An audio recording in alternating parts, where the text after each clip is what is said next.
priči odraslih, kada sam bio malo dijete, 4-5 godina, kao nekakva djeca, bio sam malo interesantniji za te odrasle ljude s kojima sam prihvaćao nekakve njihove šale i bio sam malo slobodniji u odnosu na nekakvu djecu gdje su oni u nekakvim razgovorima više se šalili sa mnom i predlagali mi kad narastem da bi najbolje bilo da budem doktor. Pa mi je jedan ujak napravio nekakve instrumente i tata mi je dao da sašio odijelo, pa u jednim svatovima od našeg kuma Berića ja sam bio zadužen da liječim svatove, a obećali su mi vreću bombona ako ja to dobro budem uradio, pa su me poslali da i pregledam i mladence. Tako da bi taj nadimak ostao u cijelom mom životu. Svi su me zvali doktor, a puno i bližnji rodbine, kada me neko pita kako mu je ime, morali su razmisliti, jer znaju da sam Anđelić, Ilin sin, doktor, a ime malo je koji spominjao, pa je taj nadimak bio tako upečatljiv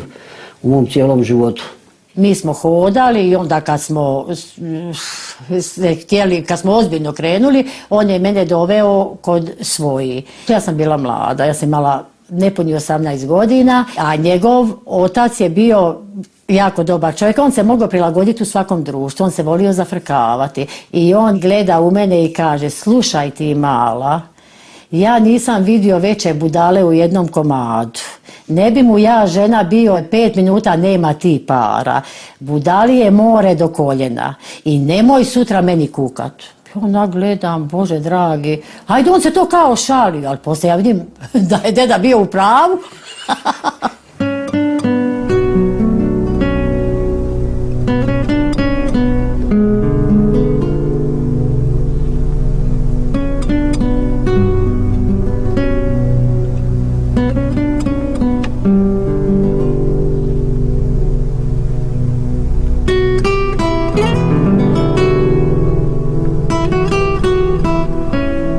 Do 1991. godine mi smo živjeli u Tovarniku, otac i nas 3 sina imao, nas 3 brata, i imao je svako svoju kuću i svako svoju obitelj.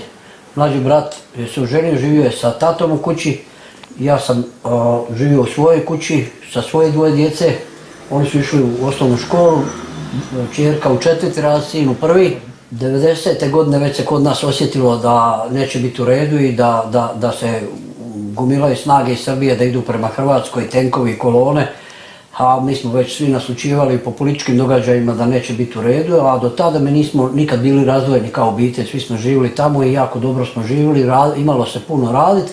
Ja sam imao 2 kamiona i do 90. godine držao sam i ugostiteljski objekt kao poslovođa za Osječku pivovaru i vinogorje i imali smo nešto zemlje i mogli se solidno živjeti na selu i tamo smo sredili kuću komplet i mogli smo samo nastojati dalje se širiti u jednom radu i nastavku jednog života kako je se tamo kod nas u Slavoniji živjelo. 1991.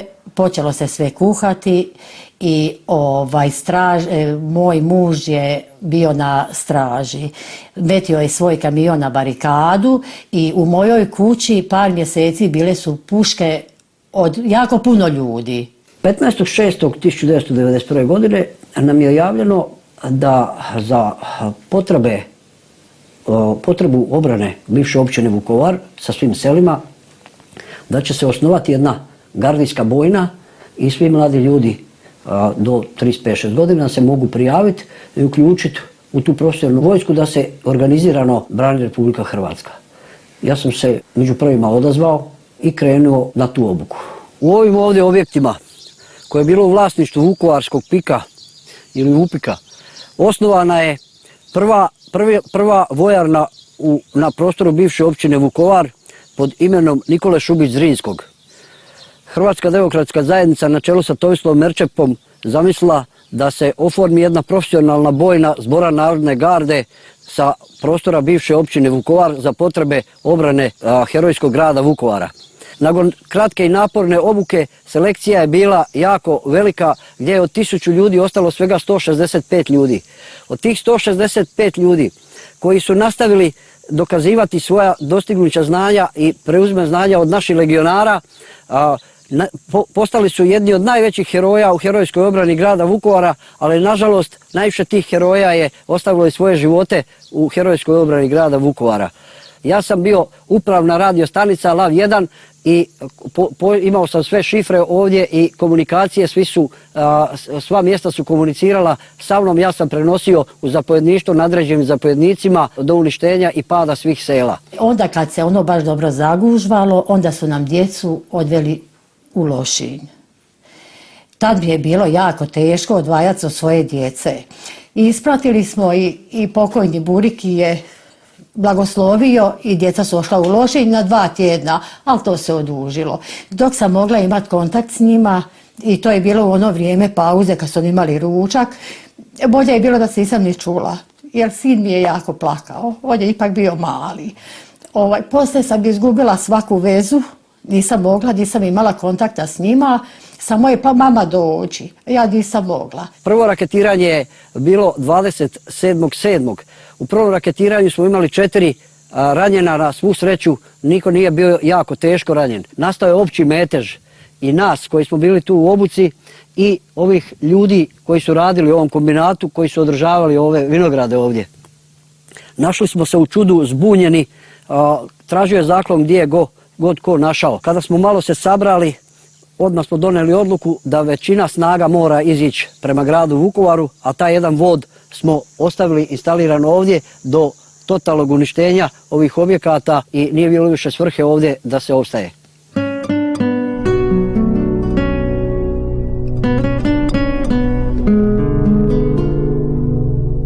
Došao sam u lipnju mjesecu na Opatovačku pustaru na jednu kratkoročnu obuku da se pripremimo za sve moguće probleme koji bi se mogli događati, a kasnije su se događali, i da budemo fizički spremni. Tamo sam upoznao i doktora Ivana Anđelića, on nam je bio tamo manje više nekakva vrsta uzora jer smo mi tamo bili otprilike u rasponu godišta od 18 godina pa do 30, a on je ipak tu bio jedan, ajmo reći, ozbiljniji čovjek koji nam je dao nekakve smjernice kako se ponašati, što raditi. Iako je, što se kaže, to nama sve bilo novo, slijedili smo ga upravo zbog toga kao što djeca slijede svog oca.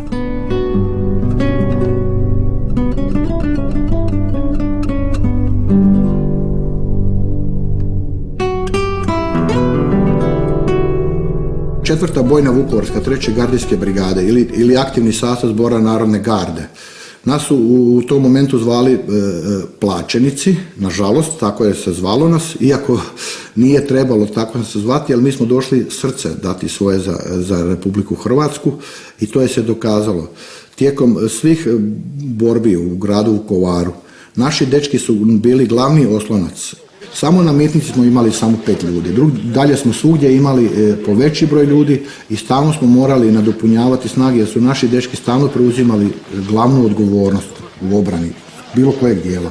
Od Sajmišta do Borova naselja, do Bogdanovaca i po mojem slobodnom sudu naši dečki su ustrojili obranu grada Vukovara. 24.8.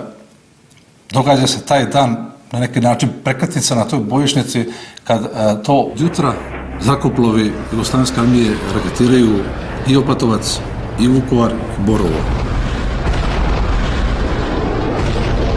Ja nakon tih svih događaja nazivam kapetana Čučina, tada zapovjednika Vukovarske vojarne, i kažem ovako: gospodine Čučin, Tomislav Merčep više nije u Vukovaru, sad razgovarate sa mnom, a stvar je ovakva.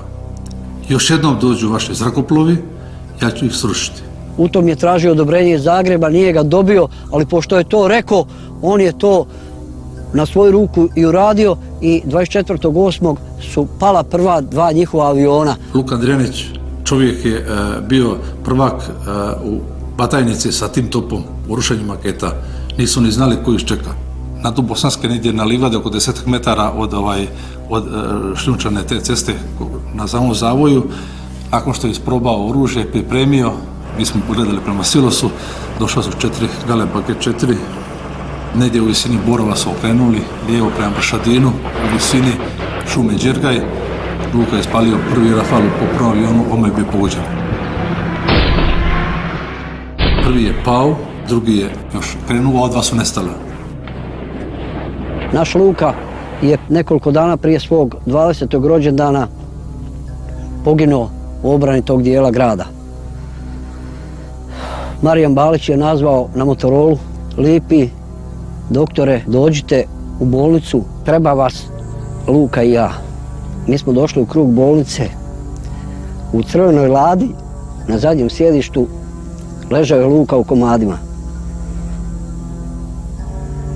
Čovjek koji je iz Bosanske Posavine došao raditi u ovaj Vupik na Jakobovcu i prvog dana, isto kao ja i još nekoliko njegovi prijatelji iz njegovog mjesta Velike Brusnice, smo se našli ovdje dati svoje živote za ovu domovinu. Jedan od najvećih heroja Vukovara i čovjek koji je uništio prve avione u Hrvatskoj je dao svoj mladi život u obranu ove Hrvatske. Luka imao tu djevojku. Dali smo mu nagradu 2 dana kad je srušio prve avione da ide da je podsjeti i on je rekao Arbanasu: kad se budem ženio ti ćeš biti kum.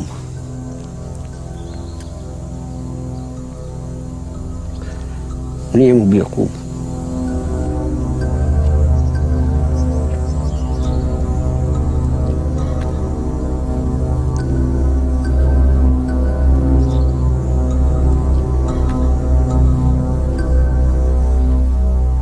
Cijela Hrvatska je vidjela da više nema sakrivanja i da se mora uzvratiti i Ivica Arbanas je dobio od predsjednika Tuđmana preko televizije javnu pohvalu za obranu herojskog grada Vukovara i zapovjednika i ove garde. Od tada počinje otvorena agresija Jugoslavenske narodne armije u mješovitom sastavu sa četnicima.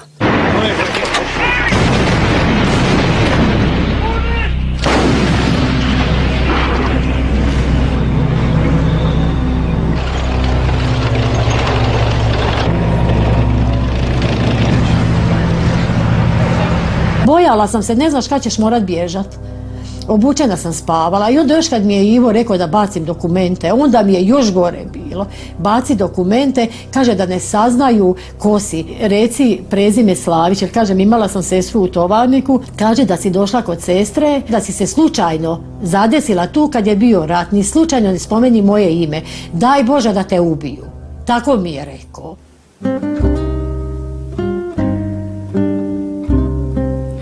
Na ovoj fotografiji se vidi zapovjednik garde, naš Ivica Arbanas, kojim sam ja od 14.9. bio zamjenik, i naš Velimir Đerek, dragovoljac kojeg je ministar Šušak poslao iz Zagreba u Vukovar da mu šalje prave informacije o obrani grada Vukovara. Prve ljude kojima se obratio bio sam ja, Ivica Arbanas, i rekao nam svoj naum. Ja sam ga vodio u štab da razgovara sa ministrom Šuškom i znao sam sve što je se događalo. Pogibijom Petra Kačića mi smo donijeli odluku da ga on mijenja na tom punktu te mjesne zajednice Satnije, gdje su bili i pripadnici HOS-a. Prvi susret sa ljudima iz Vukovara je bio Delaković i Borković, a sljedeći čovjek koga sam vidio je bio Ivan Anđelić, nadimak doktor. Odmah je taj čovjek upao tako malen, sitan, a pun je nekog života u sebi. Te neke izraze koje sam prvi puta tada čuo, komarci, da bi saznao kasnije da je to avion, kornjača, tenk, ali oni to srede, ono imaju svoje oko postavljeno među njima. Kasnije saznaš da je oko čovjek koji je unutar tih četnika, koji javlja kad kreće, kad ti tenkovi izlaze iz tih vojarni i tako. I uglavnom taj čovjek da se dovezao na tu našu liniju gdje smo mi ostali do samog kraja. A dolaskom naših HOS-ovaca koji su došli sa jednom željom, entuzijazmom, koji su čuli preko medija u Vukovaru da tamo ima naoružanja, da tamo ima svega, bitno je samo pojaviti se, i oni su došli sa takvom željom spremni poginuti i da to u nekoliko dana riješe i da idu oni dalje oslobađati Hrvatsku.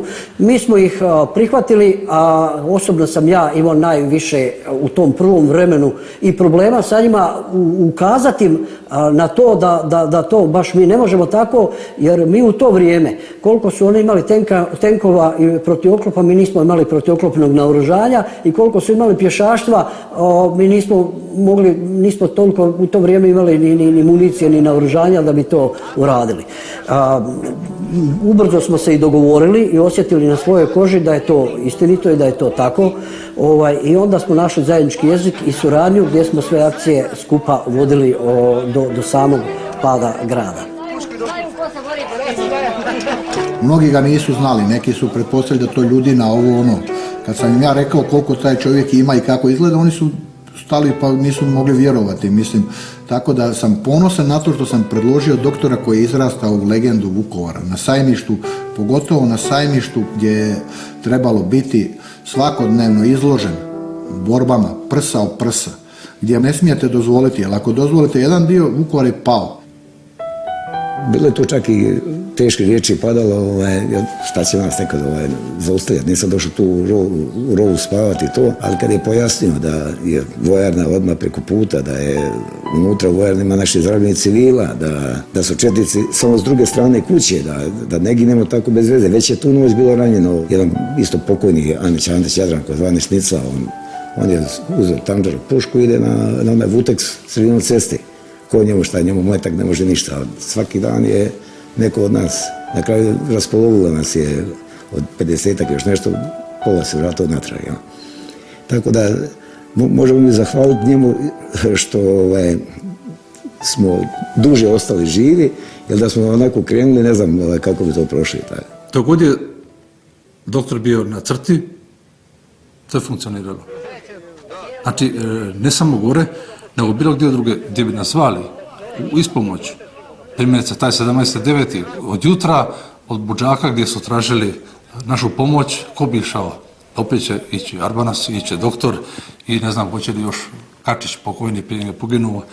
Onda otamo žurno gori na Mitnici, Dudik, ne znam, idemo opet tamo. Molila sam se Bogu da mi Ivo moj ostane živ. Nekako bilo mi je te rastati se od svoje djece. Naša djeca nisu nikad bila rastavljena od nas. Gdje smo išli, mi smo svoju djecu vodili. Najprije oproštaj sa Ivom, oproštaj sa svojom djecom. Znam da im je teško bilo bez nas, ali bili su na sigurnom. Oni su bili u Lošinju. Na sigurno smo bili, a ja i Ivo smo bili na nesigurnom. Tu se pucalo.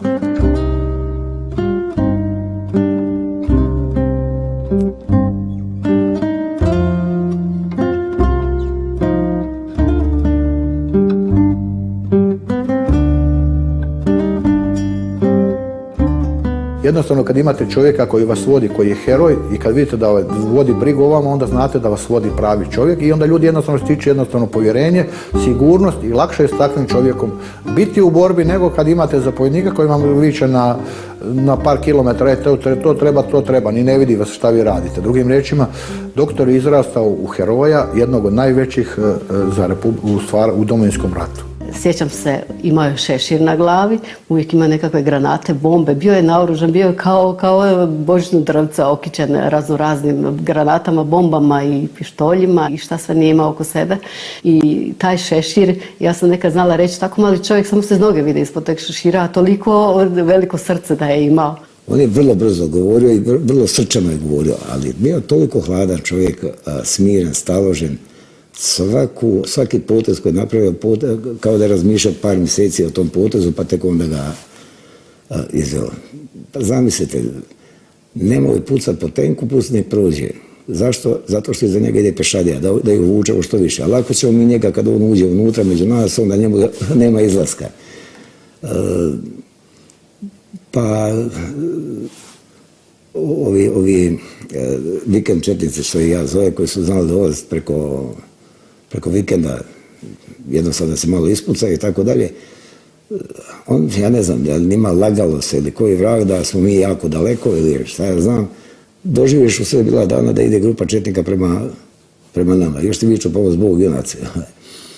A ljudi bi iz panike odmah čim ga vidi počeli pucati po njemu, ne, oni pustili da priđe bliže, da ih imamo što više, da se što teže mogu izvući. Ovo je minobacac 60 mm, kakav sam ja koristio na Sajmištu, samo ovaj kompletan.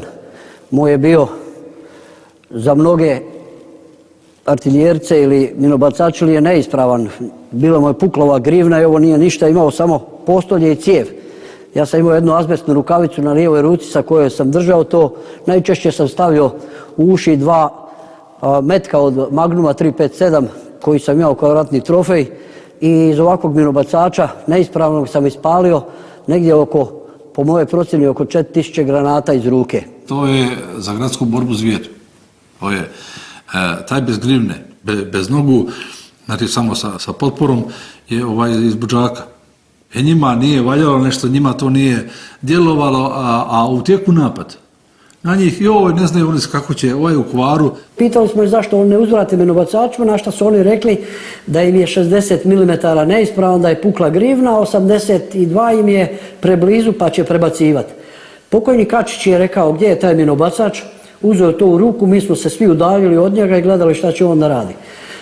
Ubacio je nekoliko granata i na Motorolu tražio od tih naših pripadnika koji su bili uz kanal koordinate.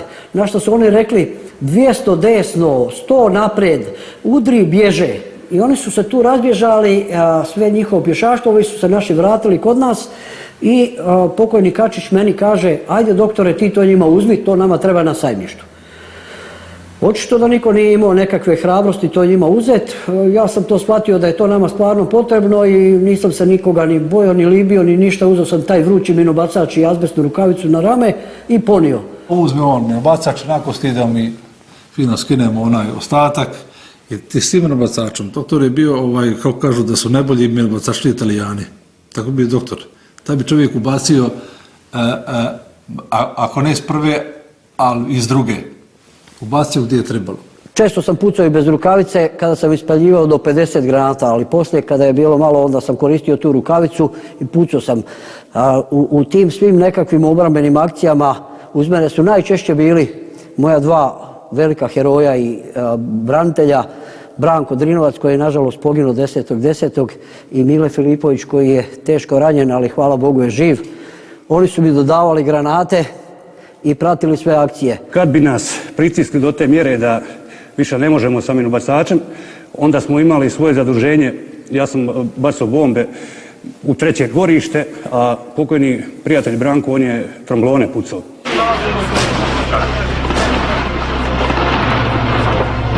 Svaki dan na sajmištu taj minobacač je radio lom.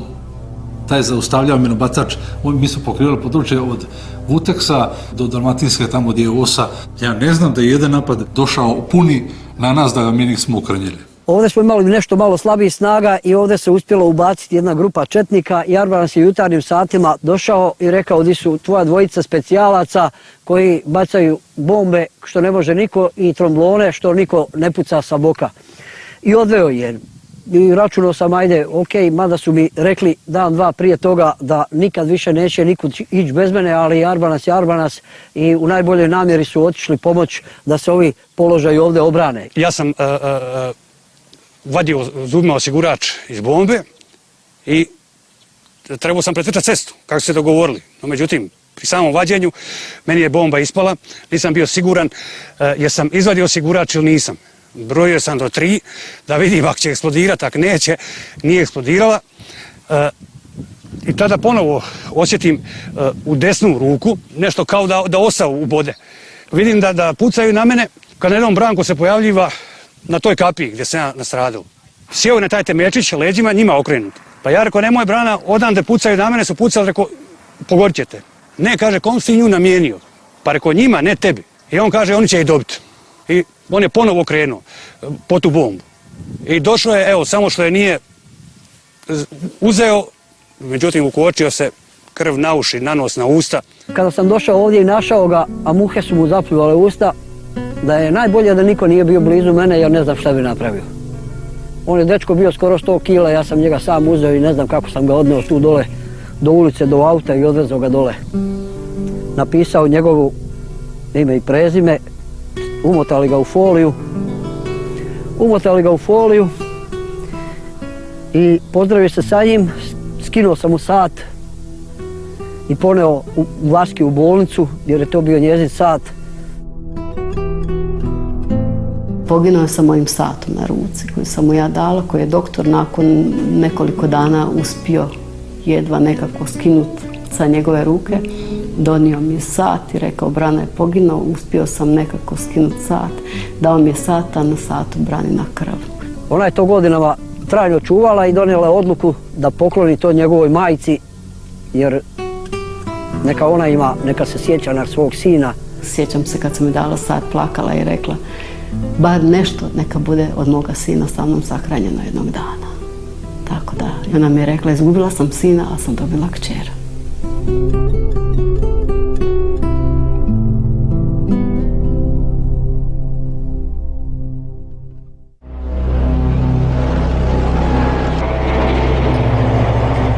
Drugog 10.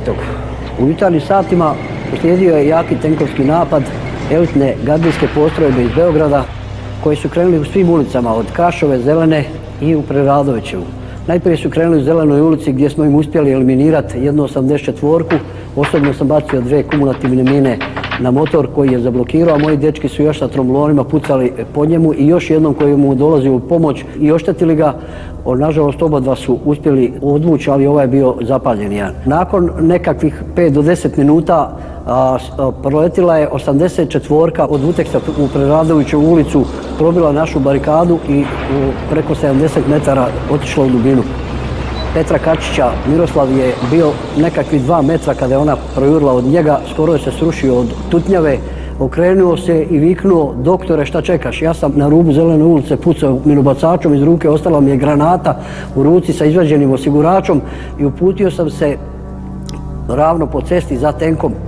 Mnoštvo ljudi u panici je bježalo prema meni, a ja sam trčao za tenkom.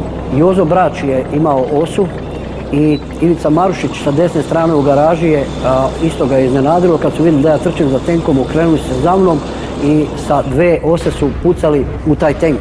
Pogodili su ga i on je se zaustavio, zablokirao, motor je ostao pod punom turažom raditi i nastala je panika, mi nismo smjeli ići blizu njega, nešto ljudi iskočili iz njega, nismo ni znali ni ko je ni šta.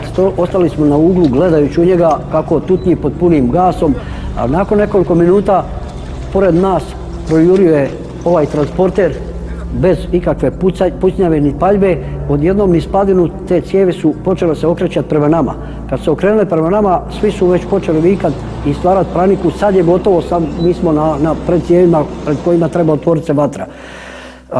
Ponovo kako je nastala ta buka i panika, ja ne znam šta je mene na jedan način šokiralo, ni sad se ne mogu objasniti, gdje sam ja donio odluku i uputio sa prava trčećim korakom prema tim cijevima i prema ovom transporteru i popeo se preko cijevi na transporter. Dok sam ja trčao prema njima, ja sam vidio jedan broj ljudi koji je sa boka iskakao. Oni su još iskakali iz tog transportera dok sam ja bio nekakvih 10 metara do njega.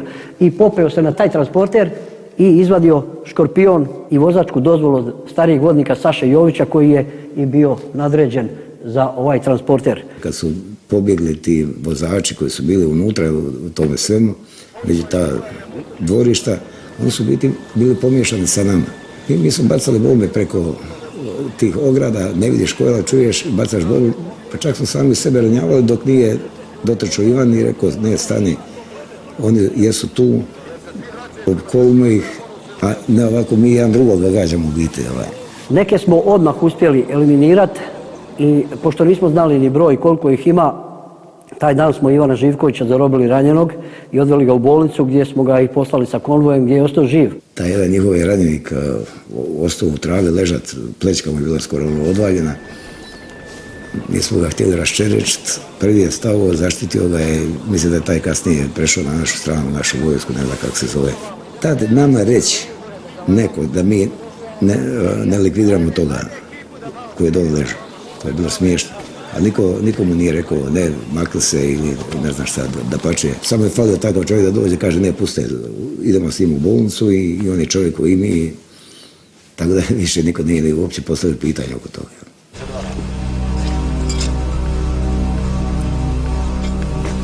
Na neki način ta elitna postrojba je razbijena. Ta elitna postrojba iz Topčedera, mi smo znali, oni su poslije izjavljivali da su potrošili za mjesec dana, ako su tukli u Vukovaru, borbene komplete koje je potrebno za 4 godine rata.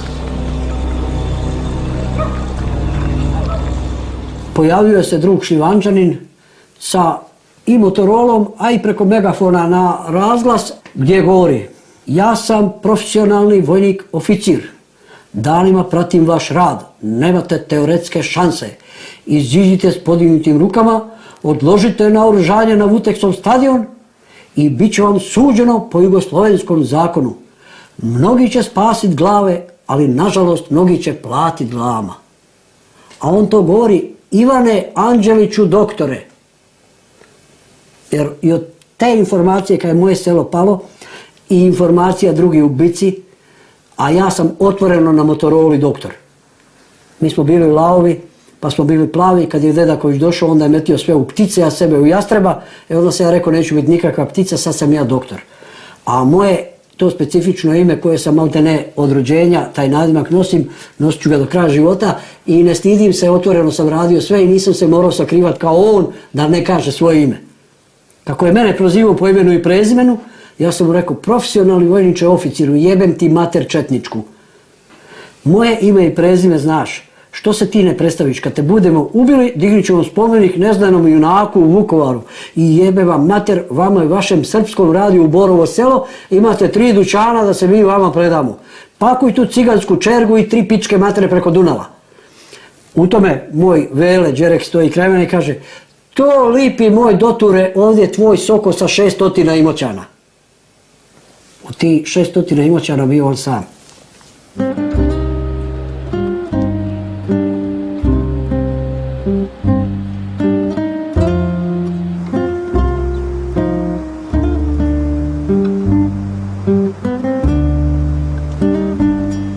Doktor je bio ranjen u oko, znači i prije nego što je ranjen u nogu.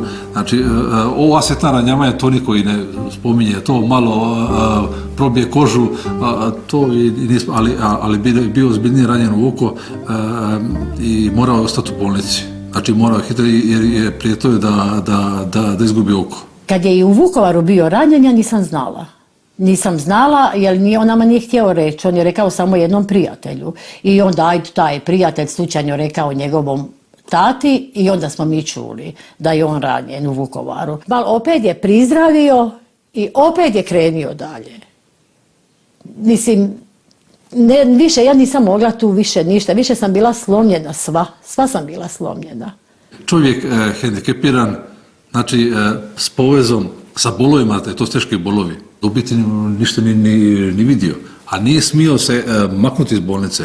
Znači, on je kao takav, ima još naših branitelja koji su tako, znači, teško ranjeni, što je rijetkost. I glavno, koliko ja znam, ti koji su ranjeni pa se ponovo vraćali, su uglavnom svi poginuli. Kad granate tuku i kad meci tuku, on se nije skrivao. On je vječno bio na ulici, vječno sa tim svojim šeširom, kao da hoda vikendom po ulici, mirno šeta. I ja se sjećam samo jednom da sam mu rekla: dobro doktor, što se ti ne sakriješ negdje, granate tuku, ubit ćete. I on je meni rekao: mene je ciganka gatala, rekla da ću ja živjeti do 74. godine. Ne može mi niko ništa, boli me briga. Tako da je to meni bilo jasno kakvog ja zapovjednika imam. I sam jedan od zapovjednika koji sam ranjen 14.9. na sajmištu kada sam krenuo u ispomoć mojim dečkima koji su već bili u okruženju, kad sam čuo na Motorolu da su u okruženju. Ja sam tada se nažalost nalazio u gimnaziji. Dok sam se ja iz gimnazije spustio do te ureda za obranu, dolazim do Dedakovića i kažem da mi da ljudi, on kaže: nemam nikoga. Ja sjedam u svog golfa i spuštam se dolje. U tom momentu kada sam došao blizu sajmišta, pošto puca, ja ostavljam golfa i krećem prema dečkima. Tada nailazim na Branka Borkovića, njega smještam u jedan podrum i ja skupim još 2-3 momaka i krećemo da idemo u ispomoć našim momcima. Jedan tek sam uništio i za toga me drugi pogodio kojeg nisam vidio i doživio sam ranjavanje. Dolazi Sanja Arbanas meni u posjetu u bolnicu i kaže: Ivica hoće postaviti zamjenika. Rekao: slušaj Sanja, nema tu. Rekao: šta hoće Ivica postaviti zamjenika, zna se ko će mene zamijeniti. Kaže ona: pa ko? Rekao: mene može samo zamijeniti Ivan Anđelić. Rekao: doktor, rekao, čovjek u kojeg ja imam puno povjerenja i koji će vama biti još bolji možda nego ja.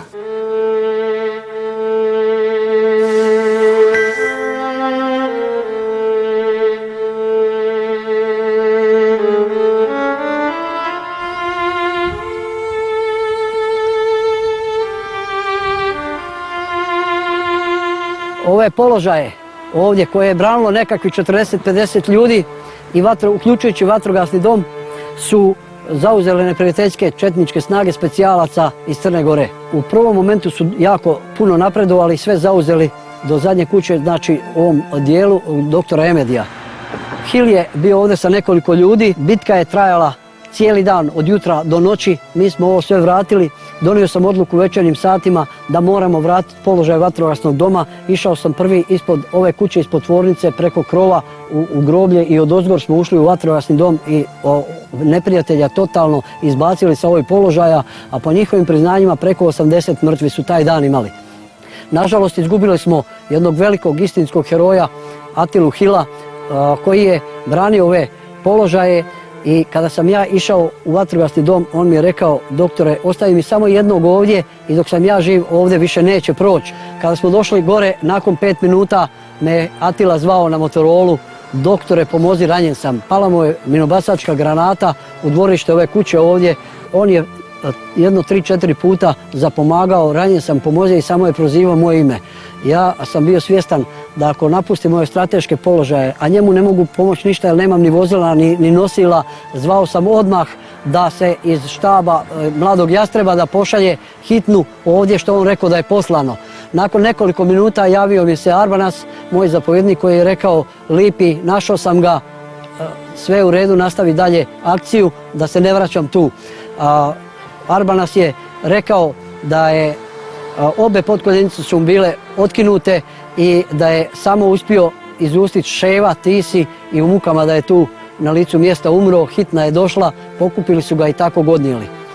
Izgubili smo stvarno istinskog heroja koji je svoj život dao i samo njegovom zaslugom taj dan četnici nisu uspjeli napraviti veći prodor prema zacrtanom cilju koji su htjeli ostvariti, da se taj dan spuste skroz do hotela Dunav i da to presjeku, gdje bi bio neminovno veliki uspjeh za dalje napredovanje i pad u nekoliko dana.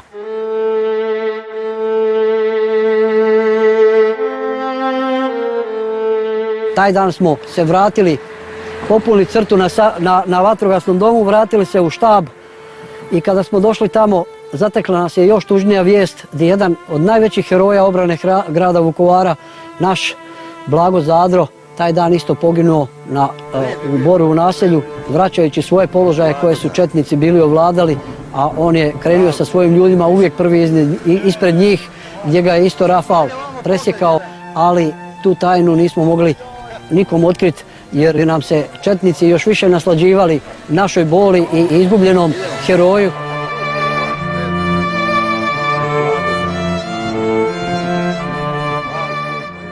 Dolaze nekakvi najteži trenuci mojih nekakvih dana u Vukovaru.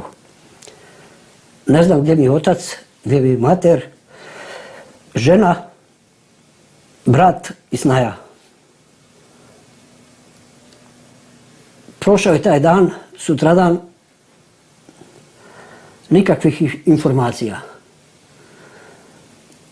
Čerka Vesna koja je završila 4. razred osnovne škole, sin koji je završio 1. razred su na Lošinju i čerka me zove u štabu Vukovar. I otac i to meni zapovijeda: tata, a di je mama? Kao da sam ja kriv za nešto. I ja joj kažem: mama je živa i mama će za par dana doći, ti čuvaj brata. A ona kaže: tata, ti nama ne možeš ništa lagat. Teta Pavica, naša susjeda, je pala u nesvijest kad su joj javili da je tovarnik pao i da su joj tatu zaklali i da je selo spaljeno i da su sve pobili. Ja ne znam kako mi tada nije srce iskočilo. Morao sam ostati pribran i reći joj da pazi na brata, da će mama doći. I izišao sam van i mislio sam da ću se razletiti. Kad sam i došla u Zagreb, sam samo očekivala najgore. Šta da, najgore kad je uvijek bio na prvoj crti. i ljudi su ginuli, čuješ pa kako on može da ostane živ. Evo na ovoj slici se vidi kada je pala odluka da se kreće u proboj iz Vukovara i to nam je posljednja slika, moja slika kada je uslikana, 5 minuta posle toga smo krenuli iz općine Vukovar, iz centra grada, preko puta se nalazilo zapovjedništvo obrane i krenuli smo u proboj. Nas 37. Na ovoj slici se vide sa lijeve strane Zvonko Mažar, Zvone Ćurković, Zdravko Radić sa redenicima, Velimir Kvešić sa kapom, ja sa povezom na oku, Sanja Arbanas do mene i Ivica Arbanas iza nas. Odatle smo krenuli u večernjim satima i oko ponoći sa 16. na 17. smo uspjeli svi preći Vuku. Nastavili smo dalje kroz kukuruze, imali smo jednog ranjenog i u večernjim satima 17.11. smo uspjeli dohvatiti slobodu u slobodnom gradu Vinkovcima. Došao je kod moje sestre, imam sestru u Vinkovcima, tamo se istuširao i onda je on mene nazvao i tad sam znala, hvala Bogu da je živ. Došao je u Zagreb, bio je par dana, otišao je u bolnicu, iz bolnice on je otišao opet dalje na ratište.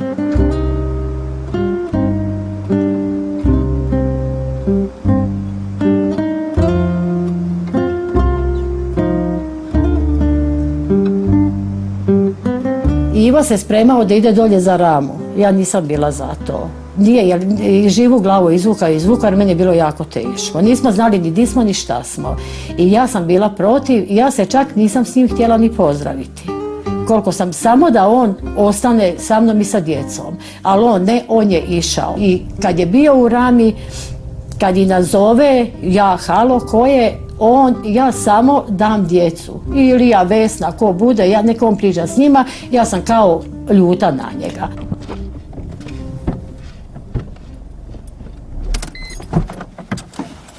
Ovo je ovdje groblje sela Podbor, odakle potječu korijeni mog oca i obitelji Anđelić. Djed Marko i baka Kata koji su ovdje zasnovali ovo pleme obitelji Anđelić i moj bratić Marko nosi ime od svog djeda. A ja sam dobio ime Ivan po maminom bratu koji je dao svoj život u obrani ove Ramske kotline i njegov grob se nalazi gore na Maglicama, jer komunističke vlasti nisu nikad dale da se premjesti i sahrani kao čovjek u groblje koje njemu pripada na Mluši.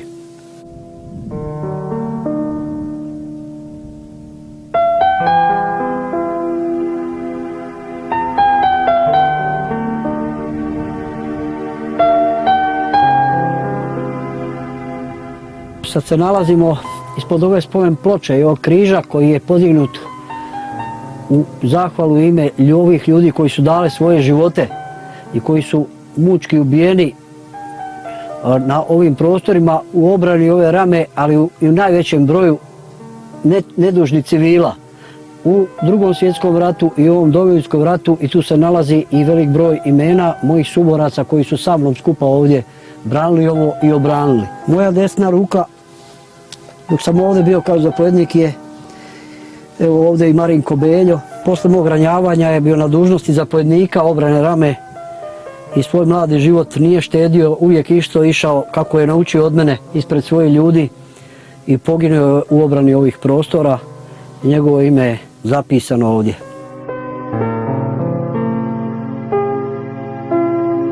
Tu je cijeli zaključak istina zašto sam ja se pojavio ovdje i bio spreman dati svoj život gdje mi je cijelo moje pleme i obitelj, moja djedovina na ovom spisku.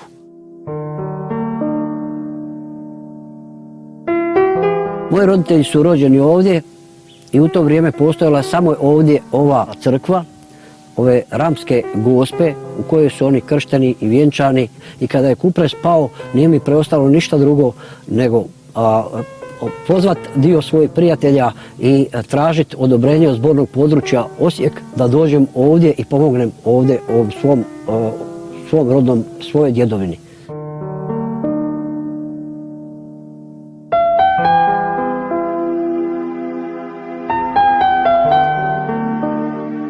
Doktor je sa svojim sa svojim unucima išao i vratio je tu Ravašnicu. To je jedan vrlo strateški važan bio položaj za nas, za Ramu. Tada je poginulo naših momaka, i ranjeno je naših momaka, ali ništa nije bilo uzalud, sve je vraćeno i doktor je uspio to vratiti.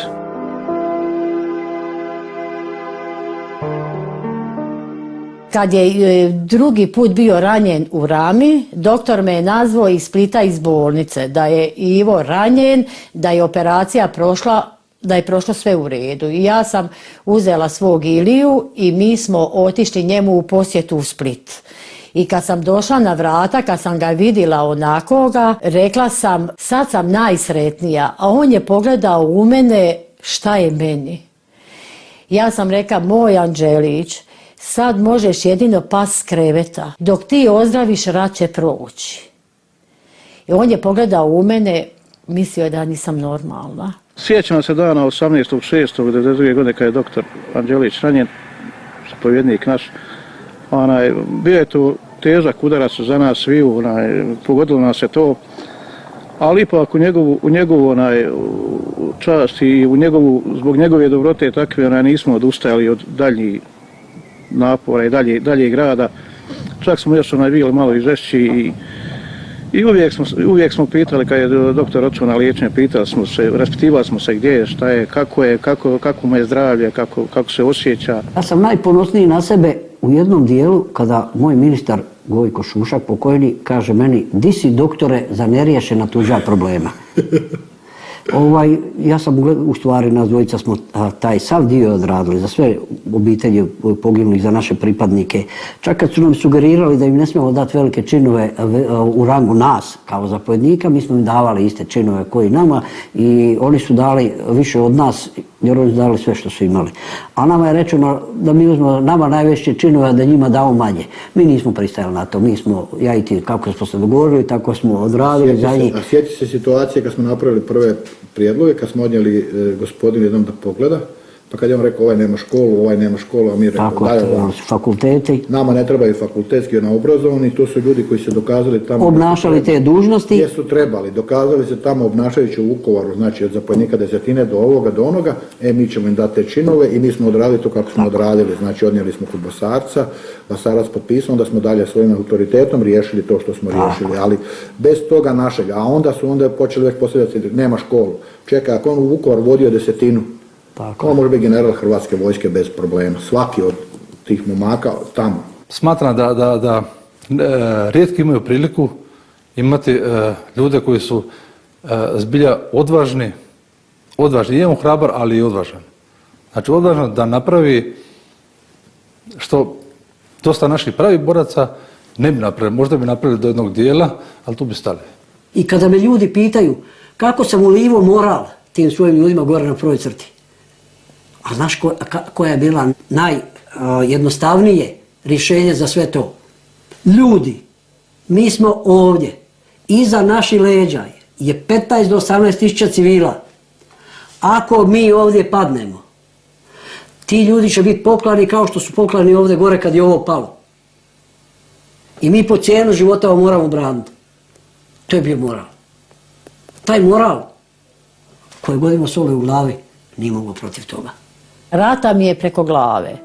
Svaki dan telefon zove ovaj, zove onaj, ovo. Rat je kod mene po 24 sata u kući, 20 i nešto godina.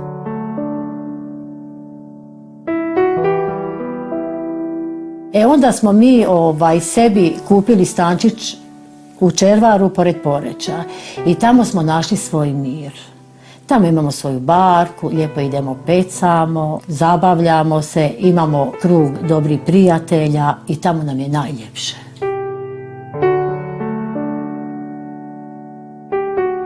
Svi ti tragovi rata su na moje djeci ostavili velike stresove i nepopravljiv gubitak, jer mi smo ovdje sasvim lijepo živjeli i najljepši život nam bio tu, da smo ostali tu i da smo radili, teško radili i jako dobro zaradili i jako lijepo živjeli.